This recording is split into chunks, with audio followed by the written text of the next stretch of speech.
મોરબીના મકનસર નજીક truck ટ્રેલરમાંથી diesel ચોરી. મોરબી જિલ્લામાં અવારનવાર હાઈવે હોટલ ઉપર પાર્ક થયેલા ટ્રકમાંથી ડીઝલ તેમજ બેટરીની ચોરી થતી હોવાની ઘટનાઓ બની રહી છે.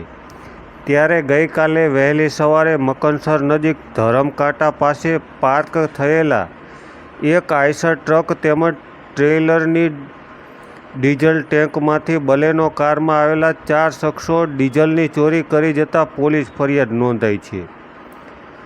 પ્રાપ્ત વિગતો મુજબ મોરબીના મકનસર પાસે આવેલા ધરમકાંટા પાસે ટ્રક ટ્રેલર પાર્ક કરનાર મૂળ રાજસ્થાનના વતની અને હાલમાં કચ્છમાં રહેતા ફરિયાદી ટ્રક ચાલક રામભાઈ ધર્મારામભાઈ સાંઈ ઉંમર વર્ષ 31 નામના યુવાને મોરબી તાલુકા પોલીસ સ્ટેશનમાં ફરિયાદ નોંધાવતા જણાવ્યું છે કે ગત રાત્રિના ધરમકાંટા પાસે તેઓએ ટ્રક પાર્ક કર્યો હતો ને ત્યારે વહેલી સવારે 4 વાગ્યાના અરસામાં કાળા કલરની બલેનો કારમાં આવેલ 4 શખ્સોએ તેમના ટ્રકમાંથી તેમજ બાજુમાં પડેલા આઈસર ટ્રકમાંથી ₹29,700ની કિંમતનું 330 લીટરની ડીઝલ ચોરી કરી નાસી ગયા હતા.